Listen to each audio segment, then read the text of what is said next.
¿Qué hubo? ¿Qué hay? Bienvenidos a una nueva temporada de Voz en Off. 1, 2, 3, let's go. Let's go. Voz en off. Voz en Off. Puede ser tu alter ego. Ego. O quizás tu conciencia. Hazlo. Voz en off. Voz en off.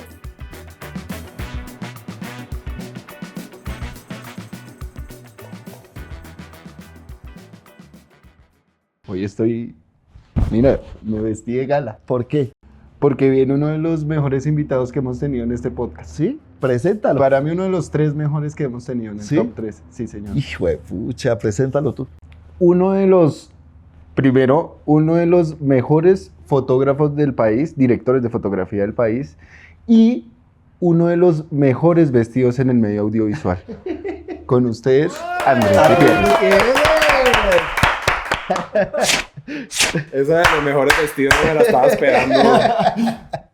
¿Cómo estás, Guti? Muy bien. Bienvenido muy bien. al Muchas sofá. gracias. Un honor estar por aquí compartiendo este espacio. No, y con gracias amigos, mejor. Guti, contémosle un poquito a la gente quién es Andrés Gutiérrez. En la vida, en la profesión. En todo. Bueno, ¿quién es Andrés Gutiérrez? Pues, Andrés Gutiérrez es un explorador. Es un buscador de conocimiento, es un apasionado de lo que encuentra y con lo que se conecta. Y es, ante todo, como yo creo que un contador de historias. Es como lo que, con los años, es como lo que he tratado como de entender qué es lo que realmente soy o qué es lo que realmente me define y qué es lo que motiva lo que hago. Y yo creo que a mí es eso. Contar historias. Sí, eso no lo supe desde el comienzo. Me demoré mucho en entender que si yo no perdía ese norte de contar la historia bien contada y hacer sentir cosas con la historia, ahí ya podía, alrededor de eso, seguirme enfocando en lo que hago. Claro, o sea, el profesionalismo lo fuiste encontrando a medida de la pasión por contar historias. Sí, pero te digo, pero me demoré. Claro. Me demoré. Porque al comienzo, como yo entré por la universidad y la universidad me llevó a una cosa y a la otra, y luego, y cada oportunidad que se me iba presentando, yo siento que la aprovechaba y trataba de montarme ahí en esa ola. La técnica estuvo siempre muy, muy relacionada, la estética, el diseño, lo visual, ¿cierto? Pero llega un momento en el que ya has hecho tanto todo eso que empiezas como, necesito algo más, ¿qué es lo que me está motivando? Ya conocí este aparato, ya lo dominé, ya conocí esta luz, ya lo dominé, ya tengo esta técnica, ya la dominé, ya, ¿qué sigue? Y cuando logré entender que en realidad lo que yo quería era contar historias, pero cuando digo contar historias no es sentarme a escribir porque soy pésimo escribiendo, sino contar historias con la herramienta que tengo, que es la cámara, el lente, la luz. Ahí yo dije, ahí hay un reconcilio. Me reconcilié y dije, ok, esto es el motor y aquí para adelante seguimos tejiendo y seguimos creciendo. Fue una coger de todo lado para poder encaminarte hacia lo que te hizo encontrarte, pues. No para encaminarme, para mantenerme. Para mantenerte. Yo creo porque este oficio es tan exigente, tan agobiante, tan desafiante, que hay momentos en los que tú dices, Me voy para la casa a descansar y no quiero estar en esto. o sea, no más, ¿sí me entendés? Pero cuando lo empezaba otra vez a sentir esa necesidad, cuando me daba el síndrome de abstinencia, cuando empezaba a extrañar a todos y yo, ay, Dios mío, es que definitivamente esto es una pulsión muy, muy tenaz. Y como yo siempre estoy como explorando y buscando información y entonces me lleno de información y me meto en un tema y escarbo y busco y termino por allá y luego vuelvo y emprendo proyectos y voy a hacer esto ahora y voy a hacer... Pero cuando ya logré encaminar toda esa energía a que vaya a contar la historia o hacer sentir cosas con la imagen, contando la historia, ahí yo creo que fue cuando yo dije, uff, esto ya es otra cosa. Guti, ¿cómo iniciaste? ¿Estudiaste en universidad? ¿En dónde? Sí, yo soy egresado de la Universidad del Valle, en Cali, Bastantes vienen de ahí, ¿no? de esa escuela que amamos y que recordamos con mucho cariño. Una escuela que, pues, que nos formó y que nos agrupó a un grupo grande como de amigos de un par de generaciones. Soy egresado de esa escuela y empecé, digamos, mi ejercicio profesional a través de la cámara. Okay. ¿Cierto? Antes que todo soy un operador de cámara, camarógrafo. Pero la cámara me encontró a mí, más que yo encontrarla a ella. Porque cuando yo entré a estudiar comunicación, a mí lo que me movía era la música y la radio. Por una experiencia personal en el colegio, y yo hacía minitecas y tenía equipo de sonido y hacía fiestas y bueno, y los fines de semana montaba una emisora pirata y en ese entonces, estoy hablando del año 92, 91, los fines de semana uno le mandaba TQMs a las chicas y entonces nos mandaban mensajes, ve, mándale un TQM a ese, y yo montaba una emisora pirata los sábados por las tardes y entonces era un tema. Entonces ese mundillo me pareció un hit y bueno, luego la vida me llevó por otros lados y yo estaba un poco perdido y una tía a la que quiero mucho, que es artista, ella fue la que me dijo, usted lo que debería hacer es estudiar comunicación social. Y ella me llevó los formularios y yo llené y no sé qué, y los mandé, y cuando luego pasó, Universidad del Valle, Cali, yo, ¿cómo así? Qué chimba.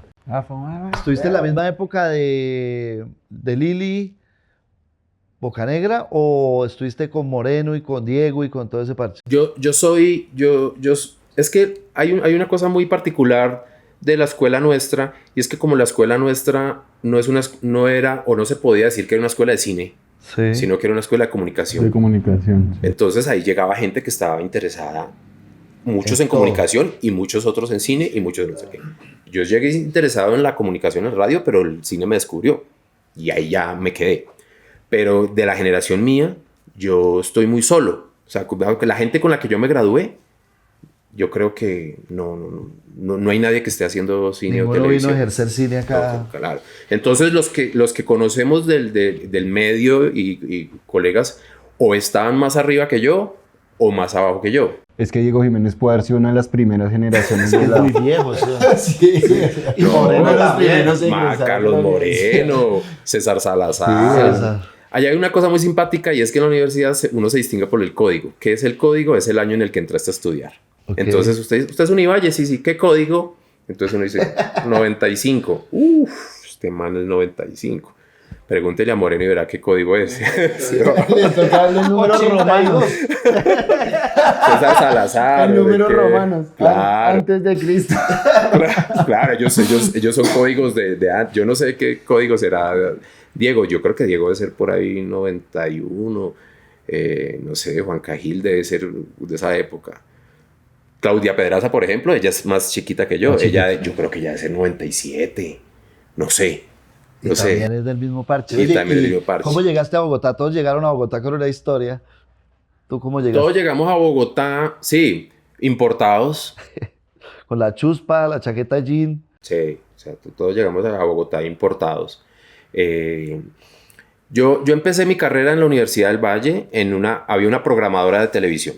Y en ese entonces eran muy importantes los canales regionales, pues no existían los privados. Y entonces yo empecé mi carrera ahí, y en el 98 salieron los canales privados. Y ahí hubo un boom de cosas, y unos movimientos y no sé qué. Y entre los canales privados que llegó City TV, City. ¿cierto?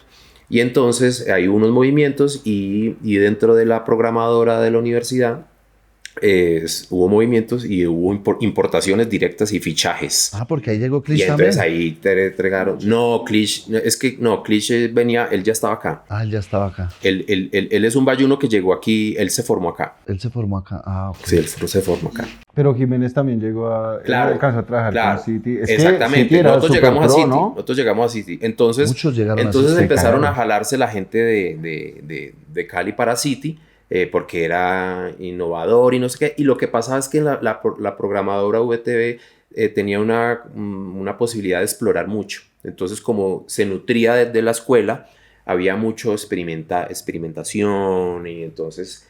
y City TV estaba en ese momento como ávido de traer gente que contenido. aportara, ¿cierto? Y entonces ahí hubo unas importaciones, se abrieron unos huecos y yo terminé cayendo a la programadora y estuve ahí 4 años, del 98 al 2002. Por eso me demoré 7 años, casi no termino la carrera porque estaba muy cómodo ahí trabajando. Pero pues tuve, digamos, la gran fortuna y el privilegio que para cuando yo me gradué en noviembre del 2001, cuando yo me gradué, yo ya tenía 42 créditos en documentales y producción. O sea, que eso, estoy recibiendo mi cartón y ya tengo una hoja de vida con 4 años Completa. de experiencia. Ya O sea, claro. un profesional es, total. Ya. exactamente, eso es una vaina que yo creo que muy pocos lo pueden contar. Pero eso debería pasar, porque claro, tú sales sin experiencia y no, necesitas 2 años de Claro. experiencia, la gente sale. Claro, Sí, ¿Ahora claro. cómo hago experiencia? claro. Y que es muy diferente, o sea, lo que vives tú en la universidad cuando llegas a enfrentarte realmente a un set o a un lugar donde vas a grabar cualquier cosa, ya eso ya Sí, empieza la a ser algo teoría y la diferente. práctica es otra. es una Claro, vaina- y yo ya tenía, digamos, cierto nivel técnico, pues ya era un profesional, en el nivel regional, televisión pública, independiente, educativa, ese tipo de cosas, pero el documental era una pasión que nos movía mucho. O sea, de hecho, yo pensé que mi vida iba a ser documental. Pensé que lo que pasa es que se va uno como yendo y como les decía, yo soy una exploradora, yo me empiezo como a enamorar de cosas y me meto ahí, Claro. y voy viendo dónde va como la tendencia y he sido un buen surfeador de olas. Me he montado en las olas de los momentos en los que, esto viene, ahora la cosa va para allá, tina, ahí nos hemos Claro, sabido. lo investigas, y eres juicioso investigando, estudiando. Sí, soy medionera ahí con ese tema. Porque, o sea, nuestro oficio y sobre todo técnicamente es como la medicina, va evolucionando Total. todo el tiempo. Total. Entonces como que, ahora viene esto, hágale. Pum, métase ahí porque hay que saber de esto, porque si no, entonces te quedas, ¿cierto? Claro. Y obviamente nos tocó una década de unos cambios tecnológicos, toda la evolución de lo análogo a lo digital. Y eso fue brutal, Eso fue ¿no? brutal. Sí, Entonces sí, fue eso muy todos duro. los días había algo que aprender, había un acierto. Y no solo del video análogo al digital, sino del fílmico al digital y esa fusión que hubo ahí. Texturas, temperaturas de la luz, Todo, todas esas ¿no? cosas. Y una fusión como de ecosistemas. Ok, además. Porque yo tengo una teoría al respecto. Yo creo que esto lo he hablado con algunos, pero yo no sé qué tan cierto sea, pero yo siento, antes de la llegada del digital, el ecosistema del cine era uno y el de la televisión era otro. Entonces, la gente que hacía televisión No hacía así. muy raramente podía hacer cine. Y los que hacían cine muy raramente hacían televisión. No se devolvía porque además Claro. los presupuestos eran muy distintos. Pues primero que todo, estoy hablando de finales de los 90, comienzos del 2000. Entonces, ¿quién hacía cine? Los que hacían comerciales, los que vivían de hacer comerciales. O sea, había 2 industrias, la de la publicidad y la de la televisión. Hablo absolutamente local, sin pensar pues en estas épocas de service internacionales. Entonces, los que aprendían a hacer cine porque aprendieron de manera empírica, porque tenían plata para ir a estudiar al exterior, porque lo que fuera, y volvían, y si querían hacer cine, o sea, si querían filmar, ¿qué tenían que hacer? Publicidad, Publicidad. ¿cierto? Entonces, ¿quiénes hacían las películas? Los que hacían publicidad, Claro. ¿cierto? Y si no, mira las 4 o 5 películas de los años 90, en realidad es gente que hacía publicidad. Y en televisión, pues si entrabas a la televisión por cualquiera de los caminos que encontraras, sea empírica, a través de la técnica o a través de la dirección, lo que fuera, pues hacías televisión. Y era una tecnología completamente diferente. Pero entrando el 2000 empieza a aparecer la digitalización de la tecnología y llega un momento donde esos dos mundos se chocan. Y nace ese híbrido que fue tan fuerte. Donde esos dos mundos se chocan. Aparece el digital, aparece una cámara que nos cambió la vida, que fue la Canon 5D, la primera, y 2 añitos después sale la Red One. La Red One. Y acaba pues nos pega un revolcón a todos, que no sabíamos ni cómo poner esa vaina y se recalentaba, se ponía verde, morada. Eso era una cosa muy complicada, pesaba 1 tonelada, le salían drops, el disco duro se movía y había que repetir la toma, una cantidad de cosas. Pero ¿qué pasó? Al haber salido esa tecnología y al adoptar esa tecnología para contar historias, y traerla a la televisión, pues hizo que se empezaran como a chocar los mundos del cine y la televisión, y muchos nos empezamos como a mover de lado y lado, de lado y lado, Claro. de lado y lado, y pues se creó como una sola cosa que ahí va, y es lo que ha venido hasta ahora. Sí, se creó una nueva industria en realidad, porque la televisión sigue, pero se creó esta industria, este híbrido tan grande que ahora además sigue creciendo con lo de los servicios y sigue creciendo con todo. La misma tecnología nos llevó a tener crews más enormes, a tener personas especializadas para cada tema, Claro. a crecer de una u otra manera. Igual también es necesario, ¿no? Pues como tenemos tantos recursos y tanta tecnología que llega para enriquecer el trabajo, también es necesario ese conocimiento y ese manejo. Sí, es necesario. Obviamente, sí, es un punto de vista muy personal. Pienso que entre más íntimo, más chévere es trabajar, pero para eso toca una película. Uh-huh. Porque una serie no la puedes hacer con poquita gente. Sí, es cierto.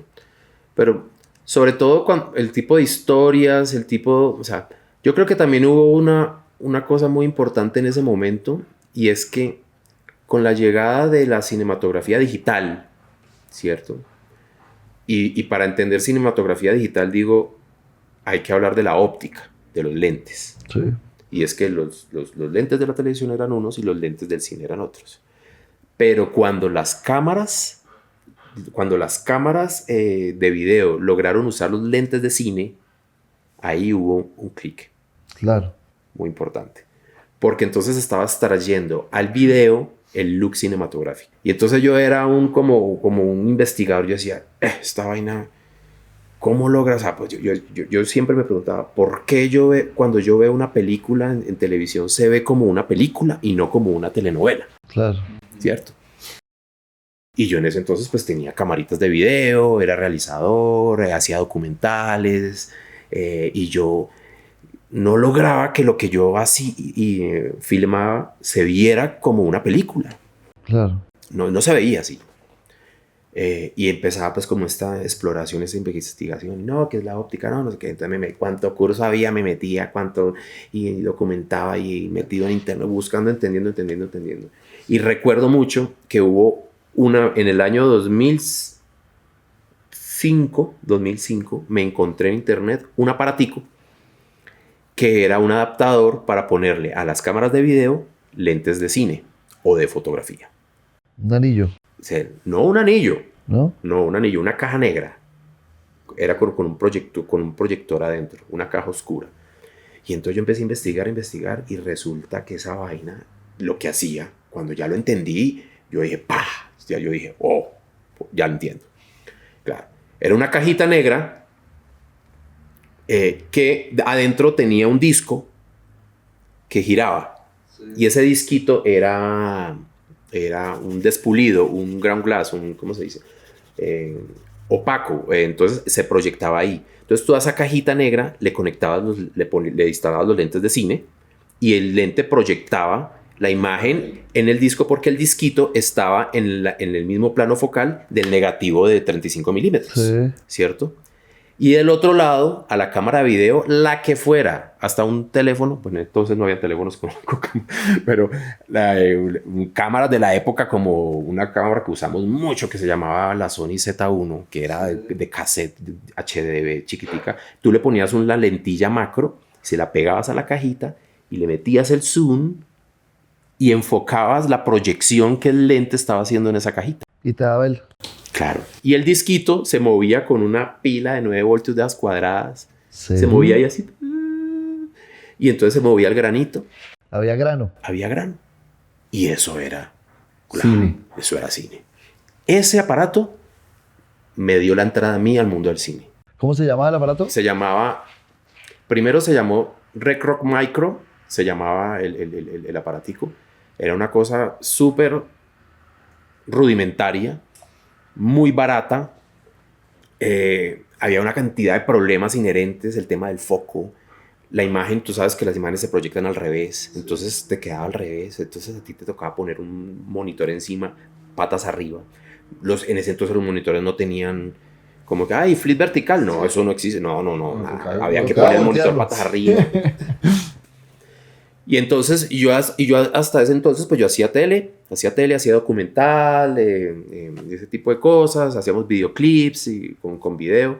Cuando yo traigo ese aparato y empiezo como a tratar de dominarlo, me sacó muchas canas, la mitad de estas canas me las sacó ese aparato. Y luego hubo un momento donde un amigo cercano se dio cuenta que yo tenía ese aparato y me dijo, oye, nosotros vamos a hacer un cortometraje. Yo quiero que el fotógrafo venga y conozca tu aparato, a ver, no sé qué, bla, bla, bla. Y llegó el fotógrafo a la casa, vio el aparato y, uy, con esto podemos hacer cosas. Y entonces me invitaron a hacer un corto. Yo en mi vida había hecho un cortometraje. Yo de una, yo me voy a cuidar el aparato. No, pues me voy a cuidar el aparato, es que terminé operando la cámara, todo. Claro, terminé operando la cámara. Era un crew súper profesional, y cuando yo llego a ese crew y me doy cuenta que eran las divas del cine colombiano, el gaffer era César Casallas, el fotógrafo era Sergio Iván Castaño, el asistente de dirección era Juan Pablo Roa, que era el amigo mío, caleño también, y yo me doy cuenta que yo estoy ahí y yo terminé operando cámara, y yo, claro, pues es lo que yo hago, operar cámara. Y nos fue súper bien con ese corto, que además quedó divino. Yo todavía le tengo mucho cariño. Se llama No todos los ríos van al mar. Ok. Está hecho con esa tecnología. Y luego de que se terminó eso, pues Sergio Iván me dice, ¿y usted qué va a hacer el lunes próximo? Y yo, no, nada. Ah, bueno, llégueme a tal hora a tal parte. Y yo llegué a tal hora a tal parte. Y era un comercial de café Sello Rojo en cine en 35 milímetros. Y ya de ahí para adelante... No paro. Quedaste como operador de él. Claro, le operé a Sergio Iván 2 años seguidos, fui a su operador un par de años, y eso fue como que, ahí es donde yo te digo que el salto de una tecnología a la otra se dio, pues, y fueron un par de años, bueno, incluso más, le tengo mucho cariño y mucho agradecimiento, porque él fue como el que me dijo, venga a trabajar conmigo, y fue el primero que me soltó una cámara de cine a nivel profesional. Pues yo en la escuela las había visto y había tomado cursos, la cosa, pero ya cuando estás con una modelo y ya hay un montaje y ya es otra cosa. Ya es otra cosa, Claro. ya hay la responsabilidad. Asusta. ¿Paras de estudiar o siempre sigues estudiando, siempre sigues investigando, siempre te sigues preparando? No, es que toca darle y darle y darle. Y entonces salió, el espacio de color cambió. Ahora estamos en HDR. ¿Qué pasó con las pantallas? Miren los niveles de nit de las pantallas de... eso es...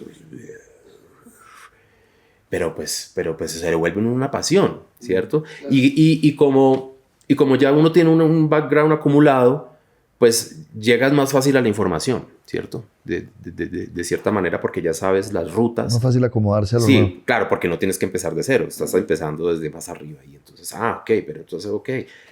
con el tema de la producción virtual, por ejemplo, estuve muy metido gracias a Carlos Congote, como déjenos ir a mirar qué es lo que viene, pues necesitamos aprender a dominar esta vaina. Sí, eso no. Y pues ahora toca también estar montado en lo de la inteligencia artificial. Como un apoyo. como un apoyo Y una herramienta, una herramienta. no, es un apoyo, es una herramienta y hay que estar pendiente de ver eso para dónde coge. Sí, sí, sí. Porque yo creo que todavía no sabemos para dónde está cogiendo. Está empezando, eso hasta ahora está empezando. Hasta ahora está empezando. No, y la gente puede Por especular lo ahora, que quiera, ¿no? ChatGPT es mi mejor amiga. de Hablo todo. hablo con ella, De todo. todo, o sea, Mi mujer le tiene celos. sí. Hablo con ella yo en el carro, como si fuera... Sí, claro. Y le pregunto cosas y la cuestiono y le digo, ¿cómo así? Pero me acabas de decir que estoy... No. Oh, sí, me equivoqué. Sí, no, Disculpa. bueno, disculpa. Y yo, Sí, me ha pasado. wow. No, a mí una vez me dijo como, ahora sí pude responderte bien. Y yo, uy, perdón. Para los regaños para Increíble. Sí, eso, no, hay que estar ahí, pues porque, además porque eso es lo que precisamente no lo deja uno Enterrarse. No, es que no hay cómo. Pero hemos aprendido mucho en este medio que hay que abrirnos a todas las herramientas. Absolutamente. Eso es bueno. Hay que abrir la mente. Sí. Sí, eso es bueno. ¿En qué momento pasaste de ser únicamente operador de cámara a director de fotografía? Es una cosa muy simpática, porque yo llego a Bogotá, me contratan en City TV, en la franja musical de Mucha Música. Fueron 3 años maravillosos de música y esa energía y esa vaina de Rock al Parque, ¿no? Y viajar y no sé qué. Y me contrataron como el camarógrafo de Mucha Música. Y luego se da uno cuenta, yo empecé a oír, no, director de fotografía. Y yo, ¿qué hace el director de fotografía? No, pues el director de yo no sabía que gana. Ay, ojalá. ¿Qué hace el director? No, lo que gana ese man. Y me doy cuenta que yo había hecho dirección de fotografía toda mi vida. Claro. Pues porque cuando tú coges una maleta de luces y una cámara y un trípode y te toca ir, iluminar, cuadrar y hacer todo, pues estás haciendo una fotografía. Y yo me gradué con 42 créditos en documental y televisión educativa y cultural. Y ahí nunca decía director de fotografía, decía cámara, Andrés Gutiérrez. Pero ¿quién había puesto la luz? Yo. ¿Quién había conceptualizado la pieza? Yo. Entonces yo era el director de fotografía. Lo que pasa es que esa palabra no existía. O sea, era, digamos, muy específica del cine y de los comerciales. Entonces yo me di cuenta que siempre había hecho dirección de fotografía, pero obviamente se va uno yendo. Claro, cuando se me abre esa oportunidad de pasarme al mundo de los comerciales, que la experiencia que ya les conté, ahí sí era operador. Y ahí fue la primera vez que yo me di cuenta que yo era operador de cámara ahí. Y Porque que lo lo que ponía había la luz. hecho antes era dirección de fotografía. Ok, sí. Porque la luz la ponía otro, tú solo operabas la cámara. Claro, y entonces cuando yo llego a ese primer comercial o a ese cortometraje que les cuento, pues yo estoy en el encuadre, el movimiento, ¿cierto? Y había un montón de gente moviéndose por el lado y yo no tenía que hacer nada. Yo tenía era que el encuadre estuviera bien, que la coreografía del momento estuviera bien, que las marcas estuvieran bien, todo lo que tiene que ver con relación al encuadre, la composición y la narrativa y ese tipo. Entonces, pero ahí fue donde yo entendí, ok, yo no era operador de cámara, yo era director de fotografía. Claro. Y ahora soy operador de cámara. Y estuve en ese tiempo ahí, pues como... Entonces, claro, cuando yo nunca lo dejé de hacer, porque siempre seguía haciendo mis cosas, sino que lo que sí fue apareciendo fueron los géneros, o sea, los formatos, ¿cierto? Que hacíamos comerciales, hacíamos cortos, no sé qué. Y cuando por primera vez llegan, se hace una serie cinematográfica para televisión, entonces no llaman a la gente de la televisión, sino que llaman a la gente del cine. Y yo terminé ahí. Y entonces ahí empezamos a hacer series. ¿Qué serie? Esa serie se llamó Regreso a la Huaca, con CMO Producciones, con Clara María Ochoa, dirigida por Rodrigo Triana. Entonces esa serie fue también un parteaguas muy importante en la industria, porque quien hizo esa serie era Clara María Ochoa. Y Clara María Ochoa no sabía hacer televisión. Clara María Ochoa sabía hacer cine. Entonces su esquema de trabajo era como en el cine. Entonces ella trajo todo su modelo de producción del cine, de las películas que había hecho antes, pues porque, para contextualizar, hubo una película muy importante en el 2006 que fue Soñar no cuesta nada, Sí. la misma historia, y, luego, y que la dirigió Rodrigo y que la hizo Clara María. Y luego esa película la convirtieron como una segunda temporada, no hicieron la parte 2, sino que hicieron una serie, con lo que pasaría ya, digamos, ficcionando como la historia de esos soldados y qué habían hecho con la plata y eso, lo volvieron una serie. Y entonces, y el cliente era RCN Televisión, que nunca había hecho Este formato. Ese formato. Puede ser. y entonces usamos cámaras. Y en ese entonces, ese aparatico que yo les cuento que yo traje por primera vez y que aprendí, ese aparatico evolucionó. Y entonces luego ya hubo una marca alemana, Super Gomela, que sacó ese mismo aparato mejorado. Y ese aparato empezaron a traer, lo trajo Congo y lo trajo Fox y lo trajo otra gente. Y entonces esa serie la hicimos con unas cámaras a las que le poníamos ese aparatico que se llamaba el Super 35. ¿Cierto? Y a ese le poníamos los lentes de cine. Entonces fue la primer serie televisiva en formato cinematográfico para la televisión colombiana y lo hicimos con cámaras de video de alta definición, 1080 apenas, ni siquiera el 4K ni el 2K existía, de cassette, pero le poníamos el Super 35 y le poníamos óptica de cine. ¿Pero cuál era? ¿La 1500 o cuál? No. Más alta que la 1500. No, más alta que la 1500. No, más, la 9000. Ah, la 9000. La F9000. La F9000. F9000. Sí, era la F9000. Sí. Sony. Sí. Tú la vi. Eso era una cámara como de las de Sí, reportería. de reportería. Pero era HD.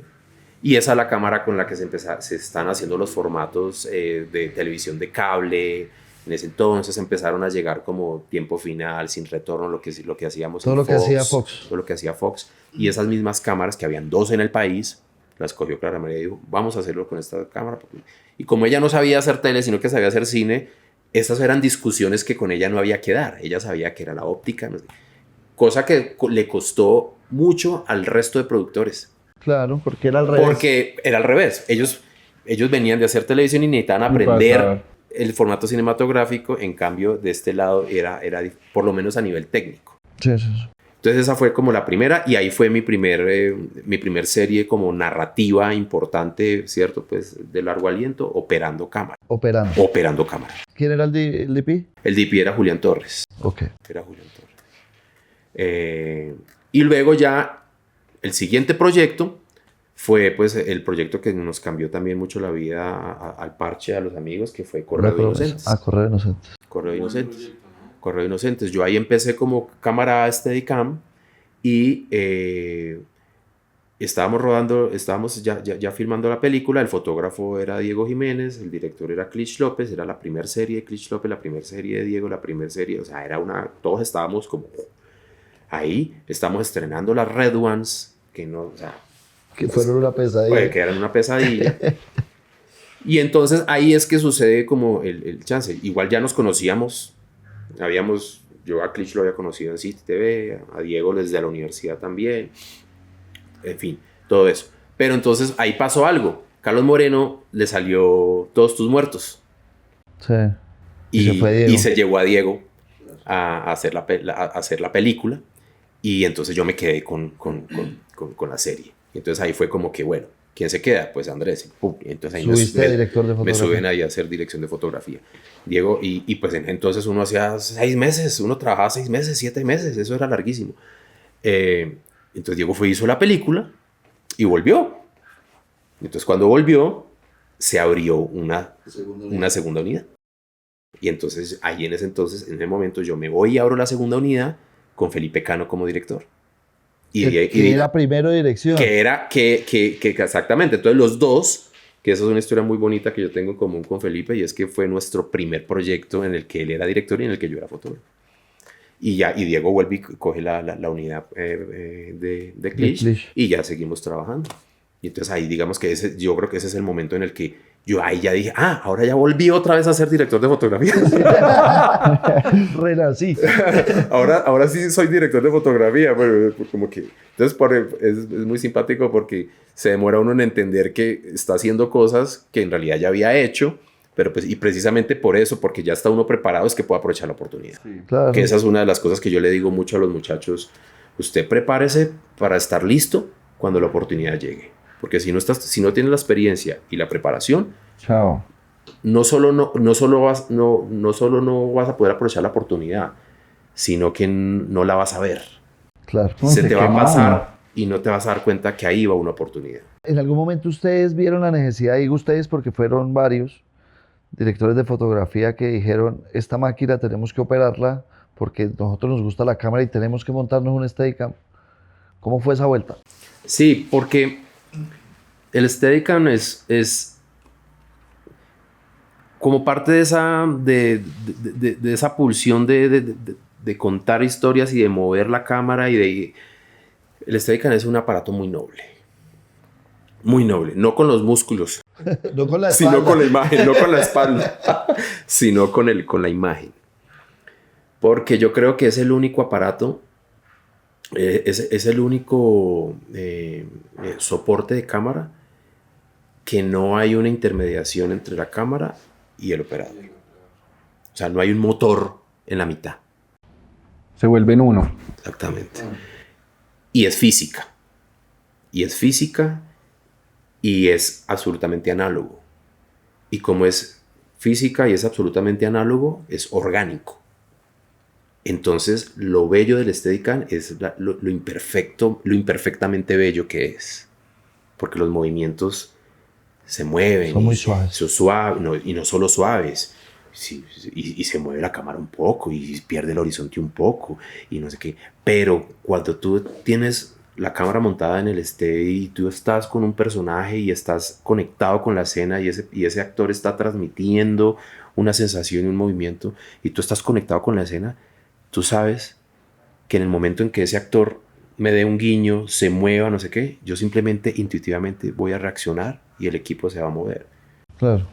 No estoy yo aquí con un joystick asustado porque si muevo mucho se me mueve la cámara, sí. o no estoy con las manivelas de que si la tengo y que se mueve, que si no se mueve, o no estoy con el ojo que se va a mover, pilas para que jale el dolly. No, es uno ahí y la cámara está flotando. Entonces eso hace parte de la fascinación de ese aparato. Lo que pasa es que es un aparato absolutamente exigente físicamente hablando. Entonces hay que tener una condición que cualquiera puede lograr si lo trabaja, ¿cierto? La condición La física. física. Pero la otra cosa que hay que tener, que eso sí no lo tiene todo el mundo, es lo que con los años yo he denominado la inteligencia motriz. Como el que juega fútbol y el que no. Sí. ¿Sí me entiendes? O sea, hay una cosa que es la inteligencia motriz. Yo no sé si ese concepto exista en psicología, no sé. Es como que... Se le llama inteligencia visoespacial. ¿Ah, sí? Sí, señor. Bueno. Inteligencia visoespacial. Bueno, entonces... Esa va... Mierda, bobo, hijo de puta. Claro, o sea, que tienes. un jugador de fútbol es increíble cómo se mueve y cómo domina, ¿cierto? Ahora bien, yo no sé jugar fútbol. Yo soy el patacón más grande jugando fútbol. Pero me muevo bien. Es cierto, o sea, y me conecto y entiendo el mundo de la física y de la mecánica que tiene el equipo, ¿cierto? Entonces, claro, siempre fue, en algún momento, es como que, bueno, ¿qué sigue? Y en ese momento, y cuando ya habías hecho esto, ya habías hecho la grúa, ya habías hecho el dolly, ya habías hecho no sé qué, entonces, bueno, el Steady. Y yo, uy, sí, ese aparato es chévere, sí, claro. Sergio Anes fue uno de los que me dijo, bueno, hágale. Y ahí, bueno, entonces las puertas de Congo, acá hay un Steady, sí, bueno, me deja, yo vengo y miro a ver, y yo me iba y pasaba tardes enteras ahí tratando de entender esa vaina, cómo funcionaba. Y ahí dándole vueltas a un trípode, ahí eso, dele. Y luego tocando las puertas de los amigos. Obviamente Diego Jiménez, Alexandre Lesmes fueron grandes apoyos en su momento, me abrieron las puertas. Capax. El amigo Capax. Y ahí iba yendo, ¿cierto? Sí, porque también, además es el operar ese aparato es un abrepuertas, o sea, es una llave maestra.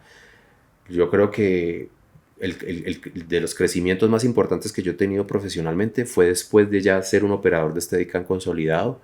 De ahí para adelante fue como que se fue abriendo, se fue abriendo, se fue abriendo. Increíble, Porque eso, o sea, el perfil es muy específico y muy valioso. O sea, como, yo siempre lo he dicho, estamos en este país en los dedos de la mano. No hay más que estos. Y además son de una calidad muy alta. No hay más que eso. Son muy buenos. Pues, sí. No seas racista. Sí. No. No, y además hay un grupo y nos queremos, nos ayudamos mucho. Es de verdad que hay un colegaje muy bonito. ¿Todavía lo con operas? respecto a eso. Sí, yo tengo equipos todavía los opero cada vez menos y cada vez más para mis proyectos propios en los que yo soy el fotógrafo, ¿cierto? Entonces, digamos que los últimos años. Lo que pasa es que también cargo un lastre, ¿no? Porque es que ser poquitos en el país que lo operan también carga un lastre y es que te buscan y es que no hay quien. Entonces también uno dice, ay, pucha, ¿lo hago, no lo hago? Pero es que es fulano, es que este man me está llamando después de tanto tiempo, ¿cómo no le ayudo, cierto? Entonces yo he sido como muy tranquilo con eso y cuando me parece que el parche está chévere y me voy a divertir, pues lo hago. Chévere. Y lo hago y ya, y no me complico. Cuando yo veo que, no, pues, es cierto. Pero pues sí trato obviamente de que yo soy el fotógrafo, si tengo que operarlo, lo opero. Y también depende, pues, si el proyecto y el modelo de producción da para que uno lo haga, porque hay modelos de producción que no te que no dejan. lo necesitan porque no tiene que ser la imagen de esa manera. Exactamente. Y además eso tiene que tener una caducidad, porque es que uno no puede toda la vida cargarse de monstruo. Es que hay muchos mitos, pero eso es una lotería muy brava. La condición física y la genética de cada cual es muy particular. Sí, claro, eso. No, yo creo que Capax a los 90 todavía se lo carga. Pero relajado. es que mira el Son ADN, hombres. mira el Claro, ADN por de eso es que Alex. son- Es que son animales. obviamente, o sea, nosotros hacíamos un chiste. Hay una cosa que es el índice de masa ósea, que es como, no qué tan largo eres, sino qué tan grueso eres. Y entonces eso se lo suele medir uno acá en la muñeca. Sí. Se supone que si tú logras tocarte el pulgar con el índice, si tienes una baja, o sea, eres de huesos delgados. Si no te lo tocas como yo, eres de media. Y hay gente como Capas que el dedo le queda Así los deditos solo, pues. claro. Porque pues obviamente su digo, hasta los 80 ADN es claro. privilegiado. O Sí. sea, su ADN es privilegiado y lo sigue haciendo y además y sigue siendo el Se le mejor del cansa el país. chichi, mete O sea, un dedo de eso, sí. Capaz es el rey del Steadicam aquí y lo sigue haciendo. No, pues se fue para México y lo ama. De admiración total. Sí, claro. Claro, total, exacto. Es muy talentoso. Además, muy disciplinado. Capax siempre fue muy disciplinado. Muy disciplinado. Entonces eso habla muy bien de él y bien que le vaya bien por todo lado. Claro. ¿Alguna historia o alguna película o serie o algo que lleves en el corazón, quieras mucho por algo en específico? Pues obviamente en cada momento yo soy feliz viendo siempre el vaso medio lleno. Siempre veo el vaso medio lleno. Entonces a cada cosa yo le encuentro como el valor de lo que me está aportando en ese momento de la vida.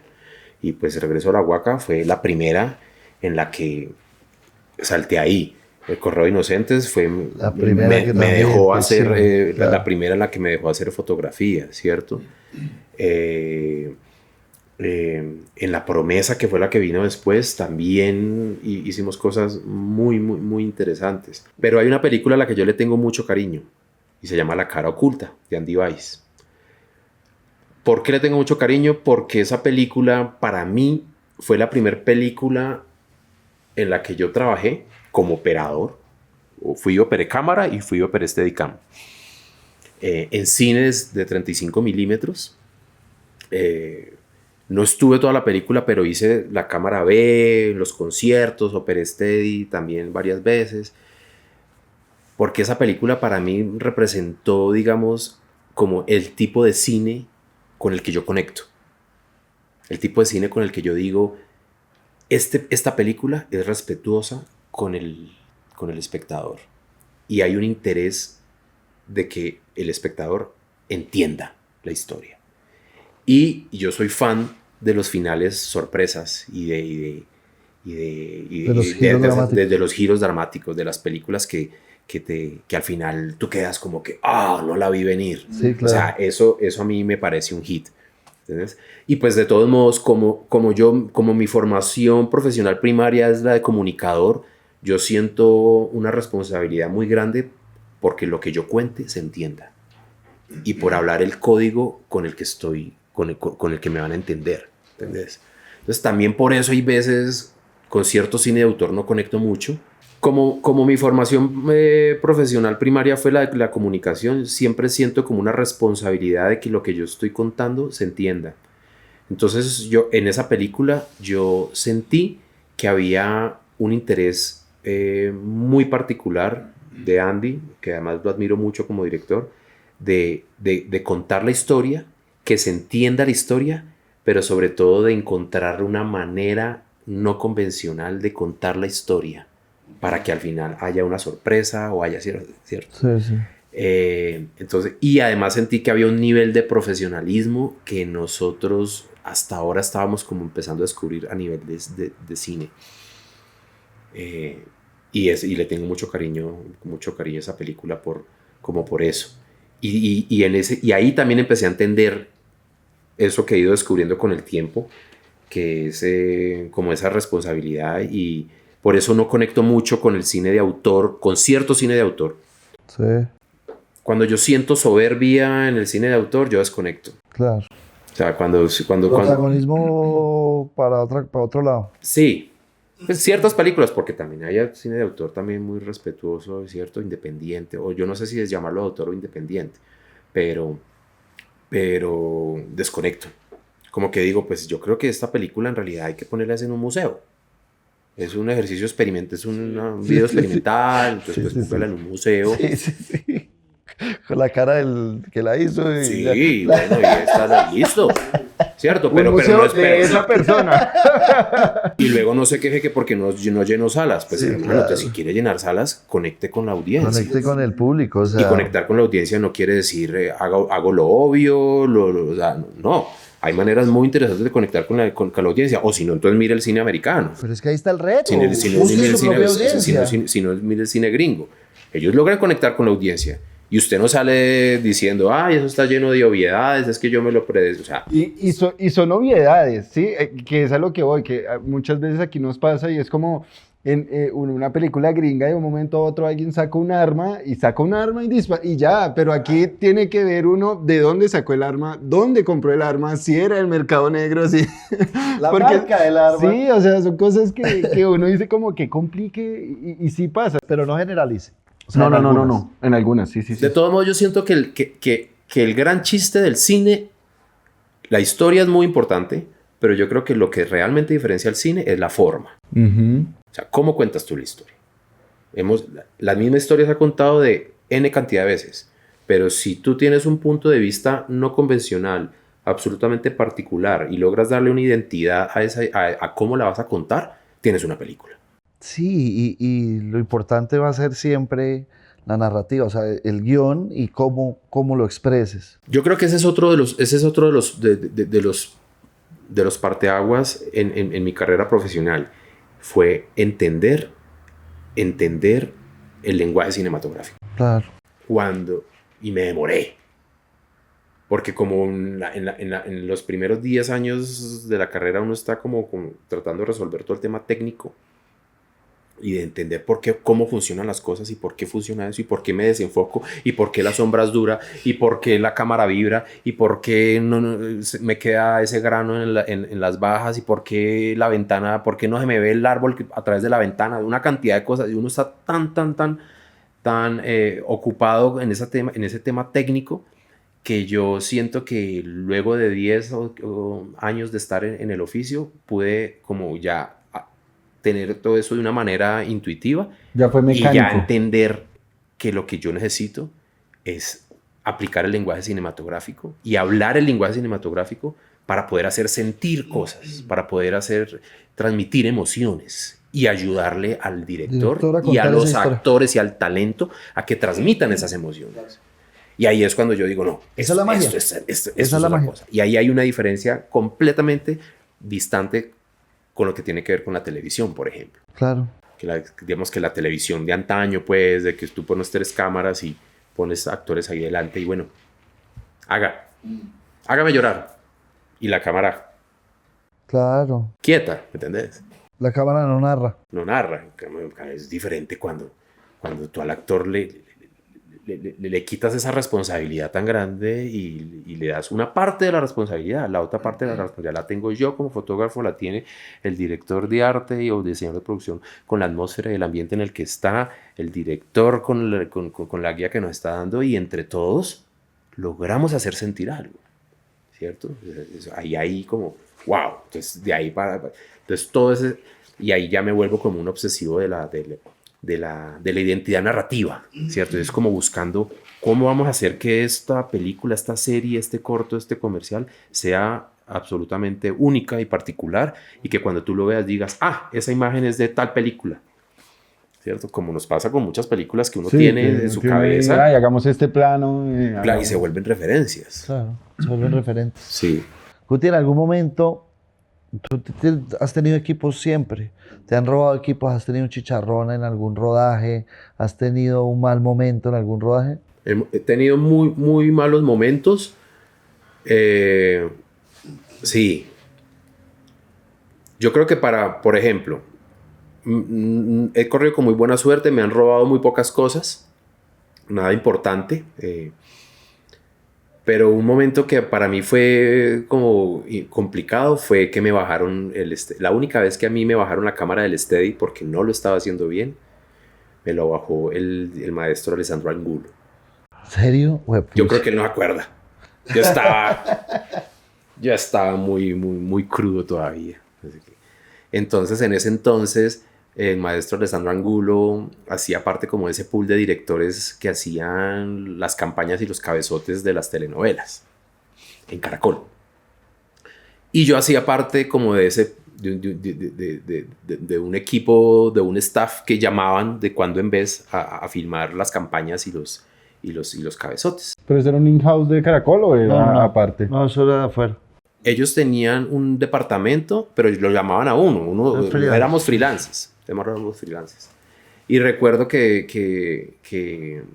teníamos pues, que hacer era una telenovela que tenía algo que ver con Jesucristo y había una viñeta montada en unas ruinas de una iglesia por allá en Huasca.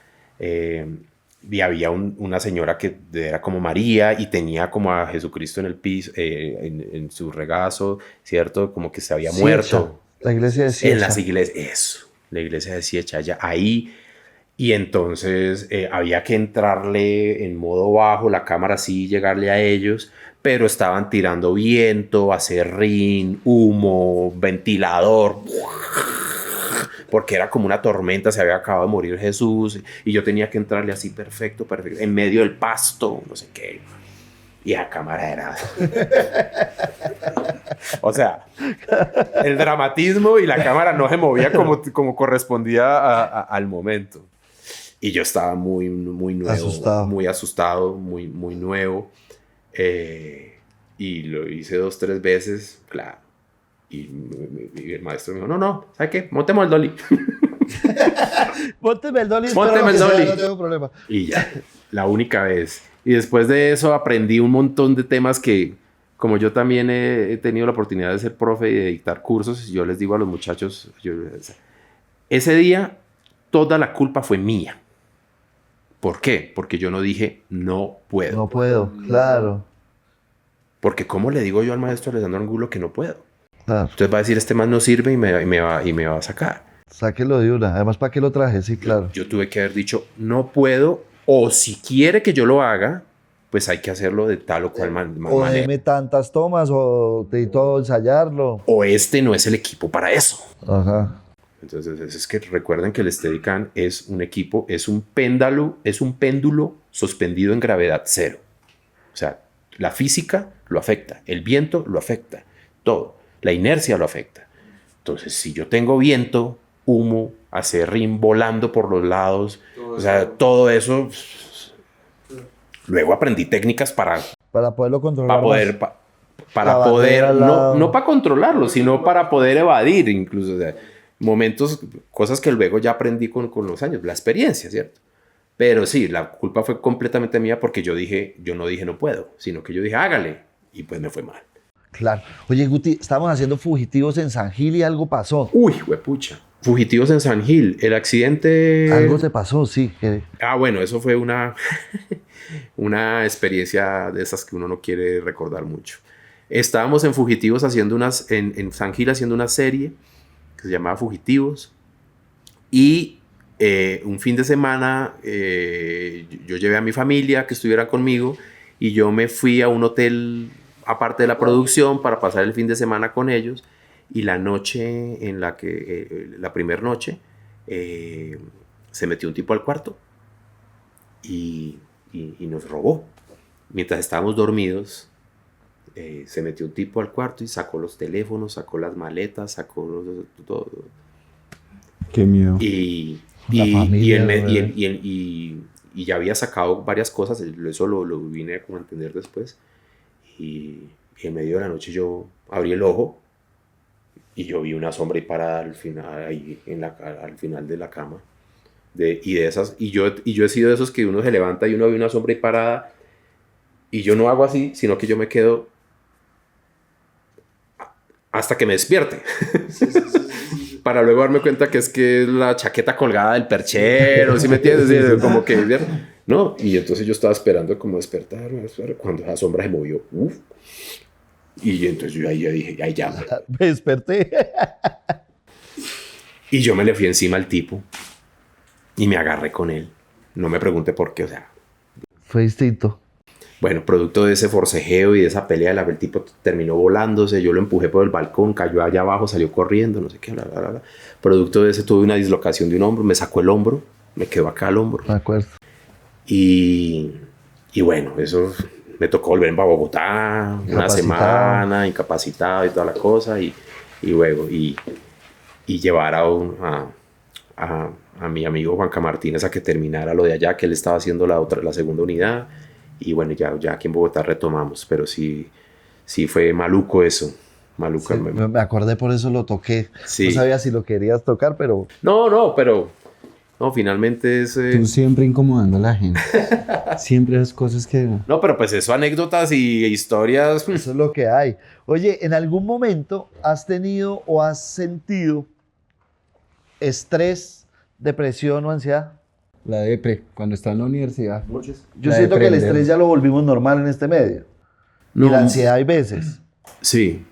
No, pero yo creo que con eso lidiamos todo el tiempo. Pero sí lo lidiamos o lo naturalizamos. Hay un momento, yo creo que hay un momento en la carrera en la que uno lidia con ese tema porque a uno le están midiendo el aceite todo el tiempo. Todo el tiempo. El inicio. El Todo inicio de no, todo. incluso, o sea, claro, porque hay algo yo creo que hay algo que pasó a mí me pasó algo muy, bueno, no interesante, sino muy particular. Y es que como yo me hice un nombre como operador de cámara y Steadicam en el mundo de la publicidad y de las piezas cortas y las películas, pero paralelamente me hice un nombre como fotógrafo en las series cinematográficas o las series premium que llamaban en ese momento. Entonces yo tenía como dos universos, o sea, el mundo de las series para televisión y el mundo como de los comerciales, ¿cierto? Entonces yo seguía siendo operador en comerciales, porque no me soltaban el Steadicam, era como que me abría un montón de puertas. Empezamos a hacer servicios internacionales, venían de afuera, bla, bla, bla. O sea que, y pasó algo muy, muy revelador y fue que llegó Narcos a Colombia. Prácticamente el primer service grande, la primera temporada. Y entonces me recuerdo esa llamada en la que me dice, mire, nosotros sabemos que usted ya es fotógrafo y le ha ido muy bien y ha hecho series y ya se ganó no sé qué y bla, bla, bla. Pero es que necesitamos quedar bien con esta gente que viene. Y la gente y los service no traen los fotógrafos. Perdón, traen los fotógrafos. Sí, ellos no vienen buscando directores, ellos vienen buscando fuerza de trabajo. y necesitamos los mejores operadores. Pues considera, no sé qué, yo estar acá, no sé qué. Y yo en ese momento yo dije, yo no tengo que pensar nada, porque es que así yo sea fotógrafo en estas series que estamos haciendo, de todos modos, tener la oportunidad de estar en un service internacional me va a enseñar otras cosas, me va a foguear de otra manera, me va a enseñar un estilo de trabajo diferente, y en ese entonces pues yo lo interpretaba como que era más profesional. O sea, esta gente sabe más, nos lleva papa, nosotros estamos aprendiendo, y si voy a aprender, voy. Donde yo pueda aprender algo, ahí estoy metido. Ahí estoy. Entonces yo dije que sí. Y entonces empezó una etapa de mi vida en la que me volví, digamos, como parte de los crews de los service que venían a Colombia, haciendo varias cosas. Y como mi perfil de fotógrafo me ayudaba, me empezó a ganar mucha fuerza el tema de hacer fotografía de segunda unidad o splinter unit, ¿cierto? Sí. ¿Por qué? Porque necesitan a alguien que vaya y resuelva unas escenas simples, pero que lo sepa hacer, que tenga el concepto fotográfico, que sea fotógrafo, que sea operador, que haga todo, no sé qué. Y entonces yo empecé a hacer eso en un montón de proyectos, y eso me dio como la posibilidad de estar en ese mercado, y me lo disfruté mucho y me lo sigo disfrutando, y me ha dado la oportunidad de estar en proyectos muy gordos, con talentos y directores muy grandes, precisamente porque he estado ahí, o sea, porque he podido irme con un crew reducido a resolver escenas, o incluso a terminarles escenas, que es que eso es algo que no es tan común en nuestro modelo de trabajo, ¿cierto? Sí, quedan muchas escenas, ¿no? Ellos dejan muchas escenas y después de un año, 2, vuelven a terminar o Claro. arreglar cositas. Exactamente. O cuando son muy organizados, hay proyectos tan gordos que la unidad principal, hay cosas que no las va a hacer de plano. Sí, de una. Y de una vez se las van relegando a uno. Y eso es uno en el tech scout tomando nota de lo que tiene que hacer. Para terminar las escenas, claro. Entonces imagínate esta responsabilidad de, no es que usted hizo una escena de una llamadita a teléfono en un mirador, no. Es que esta escena que tenemos nosotros tres aquí tiene un insert porque Páez coge el teléfono y mira un mensaje y lo pone. Ese plano del teléfono no se puede hacer en ese momento, porque es que Páez es un actor muy famoso y usted no le puede... hace inserts. Claro, usted no le puede pedir, entonces hay que hacer ese plano, pero ese plano cuando tú lo montes tiene que parecer que estás aquí. Ahí. Entonces se vuelve uno como muy observador El para piso, emular, claro. para emular las técnicas, la luz, las texturas, ¿cierto? Y eso no se hace ahí. Entonces uno le llegaba el listado y le mostraron a uno las escenas. ¿Sí ves esa escena? Mira, ahí falta cuando él mira el libro. ¿Y dónde está el libro? Aquí está. Ok, déjeme ver otra vez eso. Era una mesa de café. Ok, ¿qué tenemos por aquí? Café. A ver, tráigase para acá. No sé qué. Y empieza uno a armar otra vez para que al final no se note. Entonces eso implica una maestría, ¿cierto? Se implica Claro. un conocimiento. Y eso me dio como bastante trabajito en cierta época, y aprendí un montón porque la exigencia era muy alta. Chévere. Muy alta. Sí. Qué bueno. Sí. Nosotros tenemos, pues, somos un podcast que se encarga o pues que bueno, nuestro principal objetivo es educar. O sea, somos unos pedagogos. Tratar. Somos unos pedagogos. Somos unos pedagogos. Y entonces, nuestro nicho son las universidades, entonces le decimos a unos pelados de universidades como, oigan, venga, va a venir tal persona a nuestro podcast, ¿qué pregunta le harías? Hay unos que a veces parece que escogieran los de farándula y hay otros que son muy técnicos y está chévere. Eso dependiendo por donde nos vayamos. Ok, Y la universidad, estos pelados que sí fueron unas preguntas muy interesantes y bastante técnicas. Incluso hay unas que son muy difíciles de entender. Pero aquí, esta está muy chévere. ¿Cómo defines tu estilo visual o cómo ha evolucionado con el tiempo? Ay, me encanta. Yo creo que yo he tenido muchos estilos visuales, dependiendo del momento en el que está uno profesionalmente, pero yo me defino naturalista. Y cuando digo naturalista, ¿qué quiero decir con esto? Yo soy obsesivo con que la luz que yo cree sea verosímil. Y para mí la palabra verosímil es muy importante porque verosímil no es verosímil. La palabra verosímil quiere decir que parezca real, pero no es real. Ok. ¿Ya? Entonces, yo soy un gran observador de las luces y las sombras y de cómo se comporta la luz en los espacios. Y si yo siento que la luz que estoy creando no pertenece al espacio, pues entro en conflicto. Claro. ¿Cierto? Entonces como que siento la necesidad de justificar la luz que estoy haciendo. Y me invento en mi cabeza lo que sea para justificar la luz que estoy haciendo. Si yo no encuentro esa justificación, yo me siento incómodo. ¿Cierto? Entonces, ok, entonces yo me siento aquí el personaje y entonces aquí tiene que haber una luz y entonces pusieron una luz roja atrás. No sé qué. Esa luz roja que yo tengo atrás, yo no la habría puesto nunca. Nunca, claro, eso te iba a decir. Eso te iba a decir, claro. Claro, yo no la habría puesto nunca. Porque ¿de dónde sale y por qué? Claro, pero es que estamos en un podcast. Sí. O sea, Sí. si estuviéramos ¿qué- haciendo una serie, ¿qué signo eres? yo le digo a Arte, ¿Qué signo zodiacal eres? Acuario. Fuego. Claro, entonces yo le digo a Learte, ponme una lámpara acá. Algo que Si me se- pones una lámpara acá, yo justifico esa fuente. Claro. Y entonces yo pongo mi luz por encima y redondeo. Y cuando hago el encuadre, yo digo, y si el espectador cree que esa lámpara que está ahí me está iluminando a mí, gol. Sí. Chévere. Así no sea cierto, que casi nunca es así. Entonces, digamos que si se trata de definir,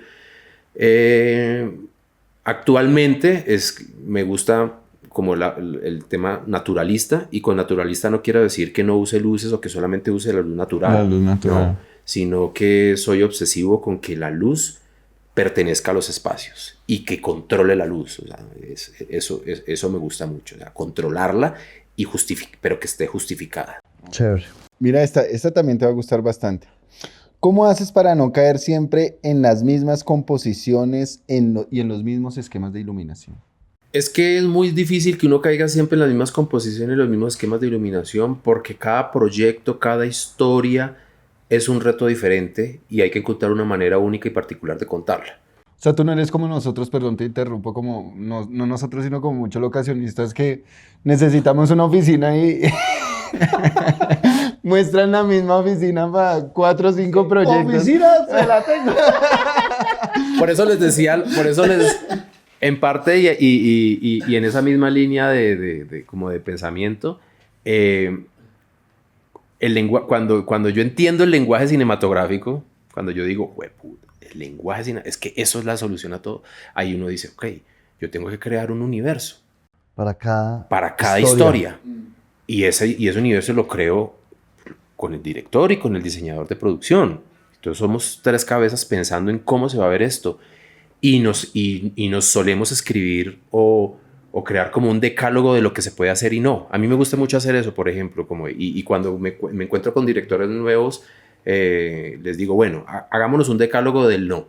¿Qué no vamos a hacer aquí? Eso es muy bueno, claro, porque necesitamos encontrar la identidad de esto. Y una vez definamos eso, una de las grandes funciones que uno tiene como director en el rodaje es defender ese decálogo, o defender ese look and feel, o defender ese mood board, o defender el estilo que tú dijiste que ibas a contar esto. Esta serie la vamos a contar en lentes abiertos. El lente, nunca vamos a usar un telefoto. O sea, nunca vamos a hacer un primer plano con un 85. Vamos a hacer los primeros planos con el 40 milímetros. O sea, esos son decálogos de esto va a ser así, esto va a ser así. Y eso empieza a crear un estilo y se vuelve único. Entonces, claro, por eso, cuando ya tú te metes en ese universo y logras como entender los códigos narrativos de la óptica, del color, la paleta, todo eso coge una fuerza que cuando tú te equivocas de lente, tú ahí mismo te das cuenta. Cuando el operador me monta un lente, no sé qué, yo le digo, venga, ¿qué lente montó? No, que monté el 85. No, esta no es la película. Esa no es la película que estamos contando.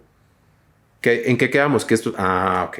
Entonces yo soy de los que estoy en los monitores y tengo mi iPad con las paletas de color y miro los universos y este personaje se viste de esta manera y es oscuro y entonces y estoy refrescándome como todo el tiempo eso. Entonces es muy difícil, volviendo a la pregunta, sentir que estoy repitiendo un esquema, porque cada historia me exige, o por lo menos yo me exijo una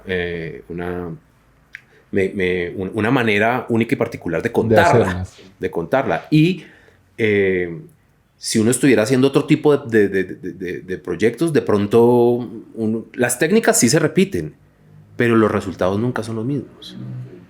O sea, claro, yo sé cómo iluminar y yo sé cómo hacer creer que aquí está entrando el sol y si es de día o si es de noche, y las técnicas están, pero los resultados están acomodados para el estilo narrativo que hemos escogido para esta serie o esta Para el look and feel. Aquí hay otra, esta te va a pegar en el corazón. Hay un aparato que es un medio de transporte que usas, que quieres demasiado y que le tienes un nombre muy bonito. Colorado. El Colorado. El Colorado. El Colorado. El Colorado. Es un sello, ¿no? Es un sello. Es un sello. De Andrés Es un Gutiérrez. personaje. Ese nació en Fugitivos. Ese nació, no, es que en Fugitivos fue la primera vez que ya pude como exigirle un viaje. Ah, ok, sí. Yo tengo un Toyota FJ 43 del año 83, un campero viejo, que lo quiero mucho. Ese carro llegó a mi vida porque hubo un momento de la vida donde yo necesitaba un segundo vehículo para mover equipos. Y pues no me podía comprar 2 carros nuevos. Entonces, yo vengo de una familia, yo soy del norte del valle, donde... Hijo de madre. De ese pedacito del valle que quedó oliendo a café pero sabiendo a guarapo. Sí, además de las otras cosas que nos... del estigma que arrastramos. Y la mitad de mi familia pues es paisa cafetera y la otra mitad de la familia pues es bayuna. Entonces... Hay un límite ahí donde los caleños hablan paisa. Exactamente. De hecho, yo en la universidad era el paisa. A mí me apodaban el paisa. Todavía los que estudiaron conmigo me dicen el paisa, porque yo era de Cartago. Entonces uno llegaba allá hablando. Y ahí, cuando yo llegué a Cali, me enteré que yo era paisa, porque yo juraba que yo era bayuno. Pero bueno, volviendo al cuento, mi abuelo Sigfredo Cortés fue un cafetero del norte del valle y él tuvo de esos carros muchos y yo crecí en esos viéndolos y andando en ellos y acompañando a mi abuelo a las fincas en y esa silla de atrás por trocha, en la trocha, y tuve muchos paseos y muchos viajes con los pies en medio de los plátanos y de los bultos de café y de niño, ¿cierto? Entonces eso era como completamente natural para mí. Cuando necesité un vehículo dije, pues voy a comprarme un carro que en ese entonces era un carro viejo, no era lo que son hoy en día. Y me compré ese carro y lo empecé a organizar de a poquito, y luego se volvió el carro de trabajo mío. Y luego se empezaron a poner de moda y entonces empezó un boom ahí de carros antiguos y clásicos y no sé qué, bla, bla, bla. Y yo anduve mucho en ese carro y se volvió pues como un personaje también del medio. Lo quiero mucho y además hoy en día lo sigo teniendo, lo conservo, y ya mis hijos tienen un montón de recuerdos de paseos con el carro, claro. Con el carro, y mi hijo Felipe dice que ese es el carro de él y que entonces pues ya, es el hijo mayor. Claro. Mi esposa le dije que ese es el hijo mayor, pues ya está ahí, ese ya se queda ahí y bueno, y se volvió también un sello pues como... ¿Y se lo dejaste a un familiar o algo acá para que lo vaya aprendiendo? Está en mi casa donde mi mamá está allá. Y lo prenden de vez en cuando. Claro, y mi hermana lo usa y mi cuñado lo usa y claro, allá está. Qué bueno. ¿Cómo me viste ahí? Sí. ¡Uy, sí! ¿Verdad? Hay una sección hermosa que tenemos nosotros que se llama... Le pusimos tarjeta roja porque nos gusta el fútbol. Perdón, es un idiota. Nos gusta el fútbol. ¿Y qué es? Está muy, muy de moda esta frase de las red flag. Entonces es como esa banderita roja que uno dice como, uy, no, aquí hay una banderita roja, y decidimos ponerla en el medio. Entonces, ¿qué dijimos nosotros? No, banderita roja. ¿Qué le pondría a una banderita roja? Uy, yo le pondría banderita roja a los huevos verdes de la alimentación. Uy, jue madre, bandera roja. Banderita roja. Tarjeta roja. Tarjeta roja. Yo le pondría tarjeta roja a volver en algún momento a trabajar más de 12 horas. Tarjeta roja para eso. Tarjeta roja. ¿A qué le pondrías tarjeta roja? Úpale. ¿A qué le pondría yo tarjeta roja? Uy, a tantas cosas. A trabajar sin preproducción. Tarjeta roja para trabajar Eso siempre. es verdad. Uf, esa vaina de llegar a resolver En paracaídas. en paracaídas, o sea, no. Tarjeta roja, las reuniones de planes, los días de rodaje. Tarjeta Uy, roja. sí, Tarjetísima roja. Sí, tarjeta roja. Eso porque ni hay reunión ni hay rodaje. Exacto. O sea, ninguna de las dos. Tarjeta recontrarroja a embolatar las horas de descanso del sábado mezcladas con el domingo. Tarjeta roja, recontra sí, O sea, sí, son sí. 36 horas desde que terminas el sábado hasta el lunes. Tarjeta roja para nocturno el sábado hasta las 12 de la noche. Exacto. Tarjeta roja, sí, eso es abusivo. Sí, eso es abusivo. O empezamos el lunes a las 12, a la del 1, día. sí. Sí. Pues tarjeta roja a la vieja escuela del director tirano. Sí, Tarjeta roja. Director, Sí, productor director y cabeza. grosero. Director sí, grosero y a trabajar a hijo de putazos, o sea, no, ya no estamos, o sea, Ya pasó. no, ya pasó, o sea, esto no... Que eso también es una de las cosas que se empiezan a entender de esa vieja escuela de la televisión y cuando llegan acá, porque me he encontrado con directores que vienen de esa escuela Y les ha tocado. y no, toca demostrarles que están acompañados. Ese teatro les ha tocado cambiar, no es verdad. Ellos mismos se dan cuenta que todo cambió y todos nos hemos dado cuenta que todo cambió. No, pero sobre todo, y además cambian con gusto, porque Exacto, quiero decir, por porque ya es que esas dinámicas de la televisión de vieja escuela, que solamente le pagaban bien al director y lo rodeaban de un montón de gente, digamos, con un nivel muy básico, técnico y profesional, entonces es sí señor, sí señor, sí señor, sí señor, sí señor. O no, señor, no, O señor, no, que era sí. peor. Ajá. Entonces, y cuando ya llegan a estos nuevos equipos y estos nuevos modelos de producción donde está rodeado de gente que está en su nivel, hablando su idioma, donde le pueden refutar, porque hoy en día, si a mí el director me pide una cosa y a mí no me parece, yo se la refuto. Yo le digo, no, espérate, ¿qué estás haciendo? Eso no es así. En la televisión de antes no se podía, o en el cine de antes no se podía. Era como la tiranía. Entonces, cuando se encuentra uno con directores que se criaron así y luego y se dan cuenta que están rodeados y que uno está ahí para respaldarlos y para sacar adelante la historia y hacerlo bien, es muy bonito ver cuando empiezan ok, Sí. este me está ayudando, Claro. no me está sirviendo, Sí. ¿cierto? Y es muy bonito ver eso. ¿Te apoyas, digamos, ahorita que viene tanta tecnología y demás y que vienen muchos pelados? Porque conforme va pasando el tiempo nos damos cuenta que cada vez son menores los que vienen entrando al medio y te apoyas de ese conocimiento y esa facilidad que ellos tienen, sobre todo herramientas tecnológicas. Absolutamente. O tratas como de... Porque hay Claro. mucha gente que es como... Pero sí he visto otros que, uy, venga, ¿cómo así? Claro. Y veo a los pelados ahí hablando con los directores de Claro. fotografía y mostrándole cosas que son- Claro. Sobre todo en el mundo de la postproducción y el color. A mí me parece que de lo que ha pasado en los últimos años, la evolución de la postproducción ha sido enorme. Y la aparición de cargos nuevos, de proyectos nuevos, de empresas nuevas, por ejemplo la de Sebastián Bueno, que es una maravilla tener uno el respaldo de Increíble, Fénix. Es que uno se siente como que, wow, qué maravilla. Sí, increíble. Es cierto, estoy haciendo el color desde que lo diseñé, o sea, y cuando uno tiene ese respaldo de Film Flow o de Fénix, es como que se siente uno muy tranquilo y el equipo de gente con el tema del color, que estás haciendo el color en el set, estás definiendo hacia dónde va esto, qué textura le vas a poner, ensayos de grano y ese tipo de cosas. Eso es una maravilla, claro, y esos son completamente nuevos, o sea, ese tema ha cambiado mucho, o sea, antes tú filmabas y no te preocupabas por el color hasta que llegabas a la sala de color, ahora es como, bueno, Que lo puedes corregir ahí mismo. claro, en exactamente, momentos. y entonces el tono que necesito, y entonces esa pared está fuera de la paleta, hay que bajarle un poco, pero entonces ya no es corra y dígale al ambientador que cambie el color, Sí, sino que que yo pintar, aquí es, sí. venga, cojamos esa paleta, y moviendo unos elementos dentro de un software, pues logras bajar los tonos y eso es una maravilla porque te permite controlar mucho como la gama tonal en la que estás contando la historia, y eso es muy bonito, y sobre todo permite que el diseñador de producción se alinee con el trabajo en el que estamos. Y bueno, entonces estos son los tonos, estos son los vestuarios, estos personajes, y cada vez más van saliendo los proyectos precociditos. Es como que Más engranados. más engranaditos. Ayuda mucho la finalización, porque la finalización es muy larga. Claro, absolutamente. Y eso ayuda mucho. Absolutamente. No, eso todo el tiempo estamos viendo cómo nos organizamos. Sí,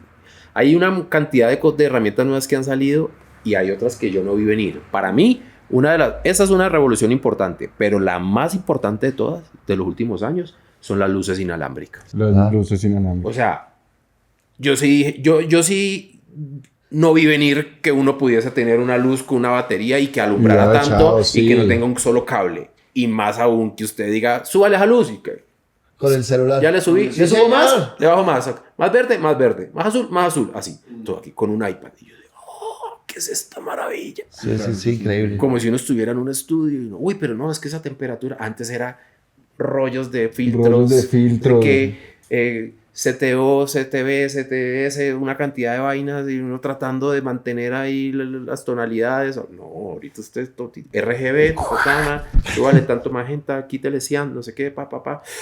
Eso es una... Y uno iba a la casa de los gaffers y parecía una miscelánea. Una esa miscelánea. ¿Ahora para qué? Para pegarle Y entonces la ahora está película uno de con los seguridad al carro. monitores y yo tengo mi operador de HMI aquí al lado, Al lado lo pones. de DMX, perdón, de DMX inalámbrico aquí al lado. Y entonces le digo, venga, ¿esta luz cuál es? Ah, sí está, ok, esa que está allá, bájale un poquito. Nadie entró al set, nadie entró a mover un botón, nadie son metió, o sea, invasivos. nada, o sea, eso Se es, escucha ya el eso es una los maravilla. trípodes, el cable pasando por todo. 3 lado. minutos, 3 minutos, 3 minutos. 3 minutos, el vas diciendo 3 minutos, me trae hasta la escalera detrás. Claro, sí. No, eso es una maravilla. Y yo sí creo que nuestras casas de renta en el país han sido muy hábiles en traer. Nosotros estamos muy actualizados con respecto a lo que traído está buenos pasando a nivel equipos, de ¿no? industria. También pues por la exigencia de este mercado de los últimos años de los service. Entonces estamos súper actualizados y eso es muy bonito. Pues es una guerra terrible. O sea, yo que hice un recorrido en Congo y vi todos esos equipos viejos ahí, toda esa plata perdidita ahí. Pues yo no creo que sea plata perdidita. Yo creo que esas lucecitas ya se han pagado ¿Será que varias pagaron? veces. ¿Se pagaron? Sí.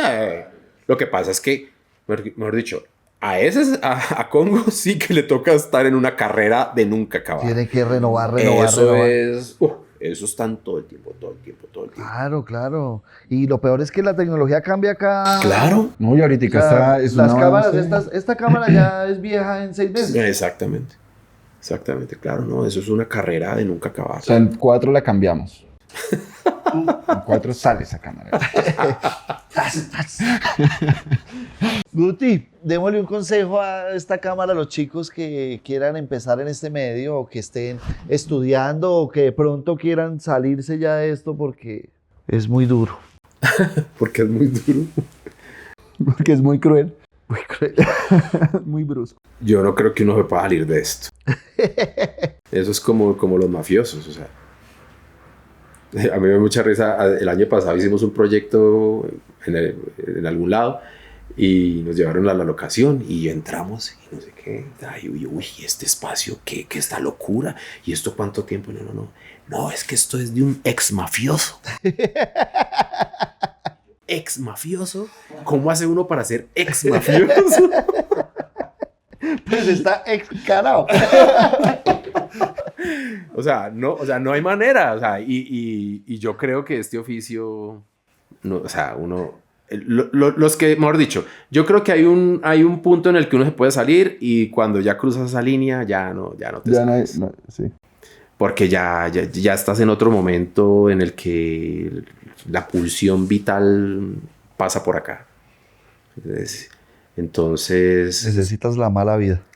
pues no sé si la mala vida, pero de pronto uno ya entiende dónde quiere estar y dónde no. De pronto quiere uno ser un poco más selectivo. Yo creo que yo soy un tipo de muchos hobbies y a mí los hobbies y esas otras pasiones me han ayudado mucho a no agotarme acá. Ok.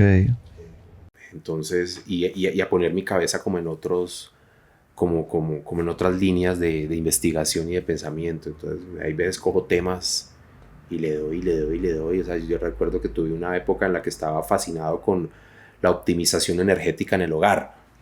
¿Entendés? O sea, ¿cómo hago yo? Entonces, estuve viviendo en una casa en La Calera que estaba muy mal construida y entonces yo me volví como el investigador de cómo optimizar la energía, cómo mantenerla caliente, cómo mantener la humedad y me investigaba y me metía a vainas y todo.